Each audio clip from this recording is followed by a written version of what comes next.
Hello and welcome back to another Jet to Go video. So today I'm going to be looking at the weather for the week ahead in terms of forecasting style.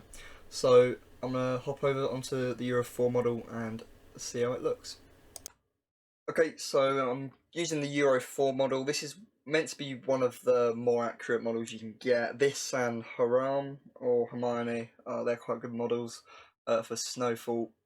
Never usually 100% accurate, but I can give you a rough idea of where precipitation will be as it's high res. But now you can see, if we go to the time now, we do have those showers developing. They are actually more developed than that. So the one that's modelled, this is underdeveloped showers. There's actually a lot more than Euro 4 is forecasting at the minute. And they're pushing up into this kind of area. That's very wide. Yeah, they're pushing up into this sort of area in Kent. So anywhere here, I'd say at risk with some elevation, seeing some snowfall. Anyway, I've talked about that, and we have the showers pushing in to the Pennines here. But if I move on, we have another system moving through in the early morning here. So central southern England, Basingstoke, Oxford, that kind of area could see some snow.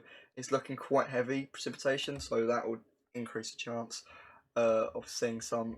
Now, I'm not going to look at the accumulations, but that could easily produce 2 to 3 centimeters if it did settle.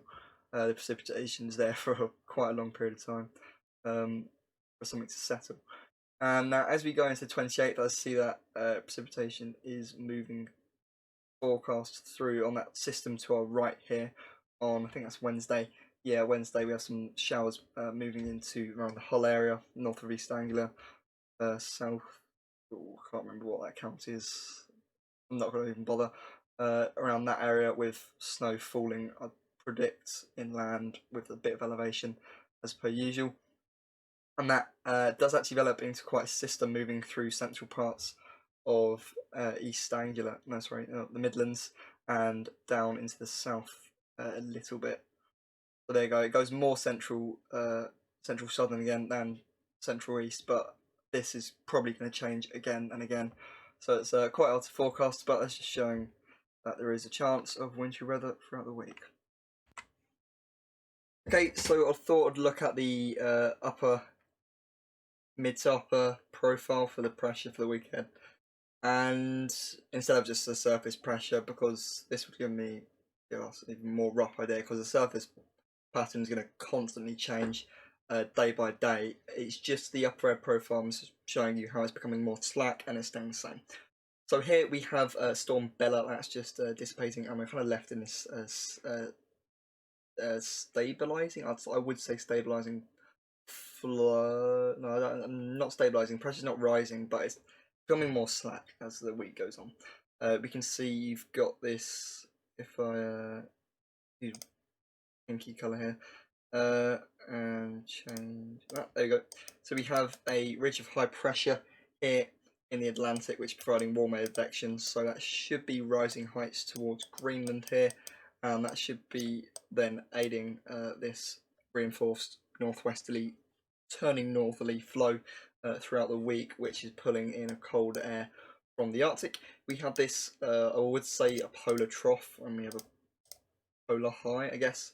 This is the wave activity. I don't know, is wave activity measured at 500 HPA? No, ignore that, I can't remember. Anyway, alright, I thought I'd take a quick minute to explain wave numbers. So, I've only discovered these recently, but I find them quite interesting. So, I thought I'd give it a go. And here we have the profile for 250 HPA, and I've labelled on the peaks and the troughs. And basically, this is showing wave number 3. Now, the wave number corresponds to the number of highs and lows. So, wave number 2, we have 2 highs, 2 lows. Wave number 1, 1 high, 1 low. Wave number 0, 0 highs, 0 low. You basically never get wave 0. However, that will be completely zonal flow. So, on the left here, I've drawn out the profiles. Now, it's still going to be, how can I explain? It's still going to be 360 degrees to get around the whole of the circumference of the Earth. 360 degrees to loop back round. So if you're increasing the number of peaks and troughs, you're you're increasing the angle at which, how do I explain this? At which the zonal flow is. So it's becoming less zonal. I don't know if there's a term for this angle, but as you can see here, the angle's more gradual. Let me just do it to a different colour. So here's the angle's more gradual, whereas here the angle's more steep in wave number 3. Thus, you're more likely to get meridianal flow, which we're getting now. So from a northerly, northwesterly. But that also can lead us on the mild side. So in Russia, for example, it's leading onto the mild side. Obviously, it's bloody cold here at the minute. It's actually really cold. But the point is at that pressure level, it's milder than it should be, and it's less zonal. So these are short wave numbers. I think past wave number 6, it goes. No, sorry, these are long wave numbers. Past wave number 6, it goes short wave. I haven't really looked into those, and these wave numbers, I'm going to explain them a lot more in detail in another video, but basically they're showing you the rough zonal pattern, and they're also contributing towards polar vortex disruption. So you can kind of imagine it's kind of squeezing the polar vortex into 2 lobes at certain pressure levels. It can kind of be hard to visualize, but yeah, it's basically what it's doing. So at the minute we're in quite a good wave pattern for cold and snowy weather. Yeah, so this is dipping down. We're sat in a cold polar trough, like minus 30, something like this temperature. So with a cold upper air temperature and a flow becoming more slack, that's going to increase the risk of evaporative cooling and high risk of snowfall throughout the UK, which is good. So as we move into Thursday, it's still saying slack Thursday, Friday, and as we go into week of Jan, we're still keeping that cold polar flow. In fact, heights are rising to our north. That warm advection is taking place, and if I get rid of all this crap here and redo it, with heights to our north, lows to our south. So at 500 HPA, the mean for the 4th of January is going for a cold easterly flow.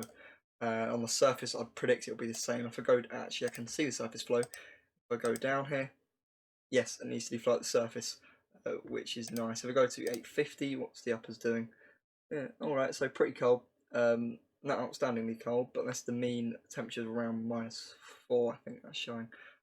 So yeah, cold flow going through this week into next week, becoming northerly at first. So if I go to Wednesday here, so as you go, it goes from northwest, then into north. As that low pressure slides to the east, goes into a slight northerly, and then backs into an easterly as we go into the next week. But yeah, it's looking increasingly cold. So thanks for watching this Jet 2 Guy video. Like and subscribe, and I'll see you in the next one. Have a good day. Right, last thing I just want to point out is it's looks like it's going to go ahead now is sun stratospheric warming.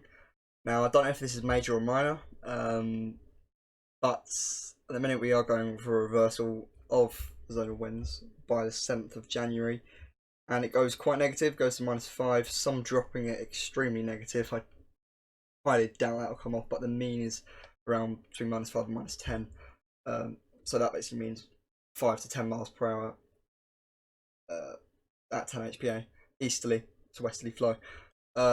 And that's actually producing a lot of interesting model output going into January. So at the minute we are still on track for cold and average January with increased risk of snow, which is good.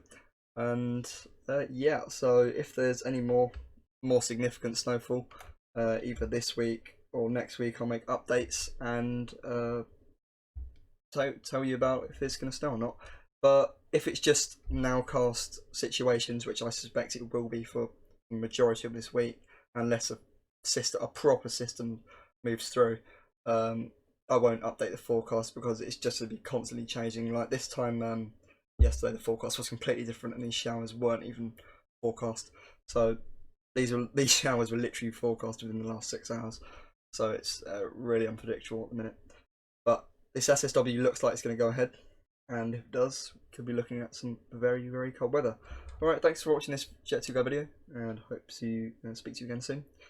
Like and subscribe, and have a good evening. Goodbye.